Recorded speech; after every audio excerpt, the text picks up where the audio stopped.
কুল হাল ইয়াস্তাউইল্লাযীনা ইয়ালামুনা ওয়াল্লাযীনা লা ইয়ালামুন।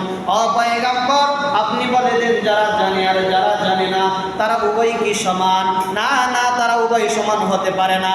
ইন্নামা ইয়াতাযাক্কারু উলুল আলবাব, আর জ্ঞানী যারা তারাই উপদেশ গ্রহণ করে।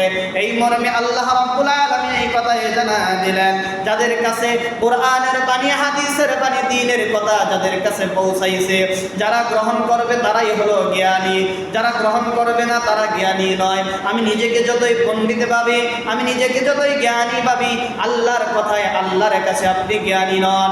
যদি আপনি নিজেকে নিজে আযাব থেকে বাঁচাতে পারলেন না, জাহান্নাম থেকে বাঁচাতে পারলেন না, বিপদ থেকে বাঁচাতে পারলেন না, গজব থেকে আপনি বাঁচাতে পারলেন না, তাহলে কেমন জ্ঞানী আপনি? আপনার সামনে অনেক পথ।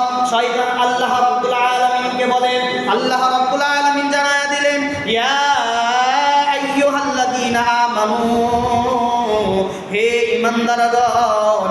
আল্লাহ রাব্বুল আলামিন বলেন, ইয়া আইয়ুহাল্লাযীনা আমানু, হে ঈমানদারগণ, উদখুলু ফিস-সিলমি কাফা, তোমরা পরিপূর্ণভাবে ইসলামের ভিতরে ঢুকে যাও। কেননা ইসলামের ভিতরে তুমি একটু ঢুকবা আর একটু ঢুকবা না, এই হতে পারে না। দুই মুখা হওয়া যাবে না। দুই মুখা কাদেরকে বলা হয়? দুই মুখা তারাই যাদেরকে মুনাফিক বলা হয়েছে। কুরআনুল কারীমের মধ্যে, হাদিসের বর্ণনায় দুই মুখা তাদেরকে বলা হয় যারা দুই মুখে চলে, এদিকেও তাকে সেদিকেও তাকে, আল্লাহর কথাও শুনে আল্লাহর কথা থেকে দূরেও তাকে।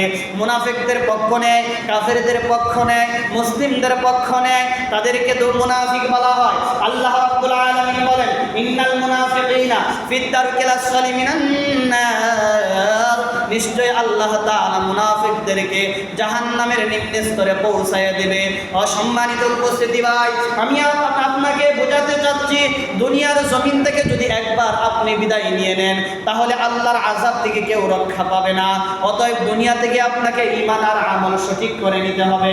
কেননা আল্লাহ রাব্বুল আলামিন বলেন, লা ইয়ামুতু ফিহা ওয়া লা ইয়াহইয়া, কবর এমন একটা জায়গা, জাহান্নাম এমন একটা জায়গা, ওর ভিতরে মানুষ যদি একবার ঢুকে যায় তাহলে মৃত্যু তাকে চতুর্পাশ থেকে ঘেরাও করবে, এমন করে তাকে শাস্তি দিবে, সে নড়বেও না, সে বাজবেও না, মৃত্যু তাকে ধরবে না।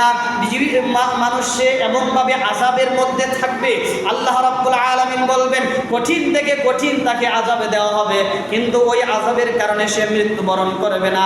আবার এমন আযাব দেওয়া হবে যে আযাবের কারণে সে বাজবেও না। এই জন্য আল্লাহ রাব্বুল আলামিনের পয়গম্বর জানায়া দিলেন, ফাত্তাকুন নার ওয়ালাউ বিশিক্কি তামরা, জাহান্নাম থেকে বেঁচে থাকো। সামান্য পরিমাণ হলেও আল্লাহর করে দান খয়রাত করে, সামান্য পরিমাণ হলেও সাদকা করে। সামান্য পরিমাণ বলতেছি কেন? আপনি যদি বেশি না পারেন তাহলে অল্প করেও হলেও আপনি আল্লাহর রাস্তায় দান করুন। জাহান্নাম এমন একটা কঠিন জায়গা যেখানে মানুষ টিকতে পারবে না। এই জন্য আল্লাহ রাব্বুল আলামিন বলেন যে, হে আদম সন্তান, তোমরা সাবধান হয়ে যাও, ইবাদতের জন্য আমার সময়কে বের করে নাও। আর যদি তোমরা ইবাদতের জন্য সময় বের করতে না পারো, তাহলে দুনিয়ার যত ঝামেলা, যত পেরেশানি আছে সব তোমার খাদের উপর বসিয়ে দেব।